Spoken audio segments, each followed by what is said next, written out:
We are back with another reflection on the daily Vedantic. And this one is going to be a punchy one, short and sweet, but it's been quite powerful as I reflected on it more and more in my approach to all of my work. The work on myself, the work running companies, the work as a parent, as a friend. And it is a line from Swami, our teacher, that said, life is to strive and to struggle, not to succeed. Now, you might have success. You might succeed quite often with this approach, but it is to emphasize that life is to strive and to struggle. So different than anything we ever hear in the West about a great life is success. It's to succeed. It's to hit financial milestones. It's to become rich. In the most crudest version of a great life, it's go get wealthy. And the contrast here is as stark as it gets. Life is to strive and to struggle. I thought life was to have pleasant things around you, to live a pleasant existence, to be comfortable, to get rid of all struggle. Life is to strive and to struggle, not to succeed. But what does life look like if you have this strong aversion that you are continuously investing in, an aversion to struggle? What does life look like when you're like, man, my day is to get around that struggle, to get away from struggle. I don't want to struggle. 10 years, my idea of success is to not be struggling at all. And that's a hallmark of a hard life, a life I don't want to live, a life filled with striving or struggling. And yet when we orient our life towards, okay, I'm going to surrender, lean into striving and struggling instead of just praying for success and avoiding struggling, what happens? The most curious thing happens. Instead of an aversion and trying to avoid struggle, you recognize, you see it day to day, and you're like, oh yeah, this is going to be hard. That's like the order of the day, is to do hard things. Oh, I've got 2 hours free. What can I do? Well, let me do a hard thing because I'm so used to just doing hard things. I'm going to go for a run. I'm going to go up to the gym, work out. I'm going to actually tackle that project that I've been putting off for 2 weeks.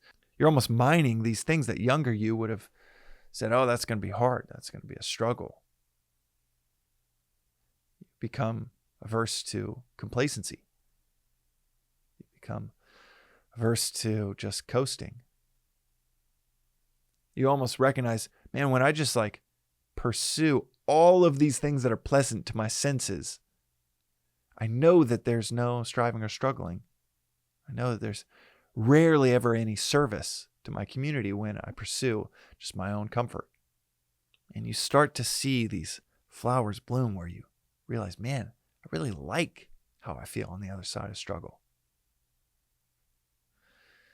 Chapter 18 of the Gita, which is like poison in the beginning, is like nectar in the end. This philosophy is so paradoxical in so many ways. And one of them is that when you taste something that's like nectar, oh, this is really sweet, literally or metaphorically. This philosophy says, watch out. That sugar, too much of it, might actually be a poison for you. Certainly sugar, quite literally or metaphorically. We know that sugar literally has no biological benefit to us. It tastes good, but it doesn't benefit us. And any benefit that it has, you can find more nutritiously with an alternative. And the benefits are slim outside of a taste preference. Sugar is a poison. Too much alcohol. That feeling you get with any drug. Oh, wow, this feels amazing. Be mindful of the dose because it becomes a poison real quick. But the second part of that is just as strange. What is like a poison in the beginning is like nectar in the end. What is uncomfortable in the beginning, God, feels amazing on the other side. I was going into some waves today that were, one of them was like 8, 9, 10 feet, way well, I was going to say way too big for me. The start of the morning, I was like, I think these are a bit too big for me. I've been in 6, 7 feet waves. This is the face. The swell is probably 4 feet in the water, creating these faces that were 5 to 9 feet. And one of the waves that I went down was probably a 9-foot face. And that thing can really potentially, not most of the time, you're typically safe, but can really mess you up, especially if you're going over rocks. And that's what this morning had in store. And I was like, I don't know if I'm ready for this. And it's like, all right, discomfort. It's one of my best friends. I'm so used to that. This whole week has been filled with like thing after thing after thing of slightly past the comfort zone. And what felt like, I don't think I should be doing this. Thought about it.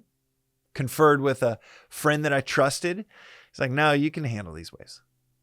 So it was thoughtful, clear-eyed. It's not disillusioned. And man, 3 hours after, or 3 hours into that surf session, one of the best surf sessions I've ever been in. Certainly the biggest waves I've gone down. And oh my God, was it energizing.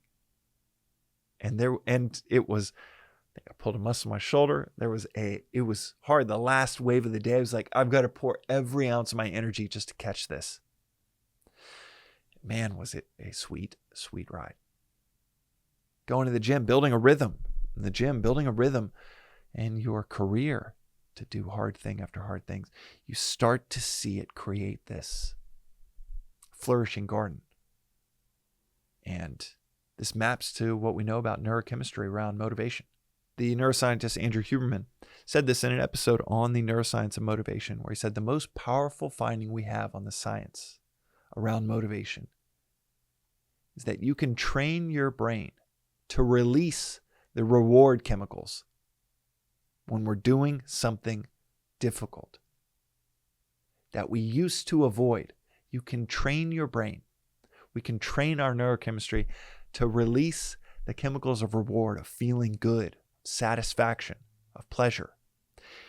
We can train our neurochemistry to release those neurochemicals when we're doing something hard. The way to do it is to spend about 4 to 6 weeks doing that hard thing, going to the gym, having hard conversations, getting to inbox 0 every day, getting to to-do list 0 every day, where you knock out everything on your to-do list.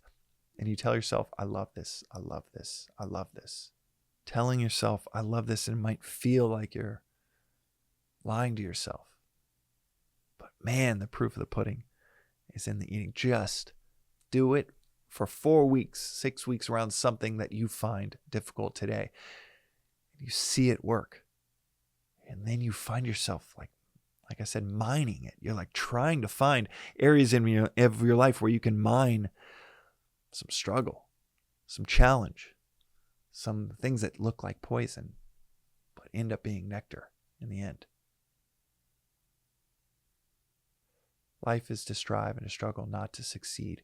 What's so wild about that approach is that you end up loving the striving. You love the struggle. When you're no longer spending every minute of every day trying to avoid it, you end up loving it. You see the fruits. You see the elegance of a life where you are going towards challenges, struggles, instead of the tragedy of trying to outrun them. But life is going to bring them to us anyhow.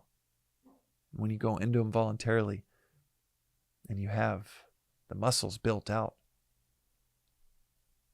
to handle them, it is so liberating.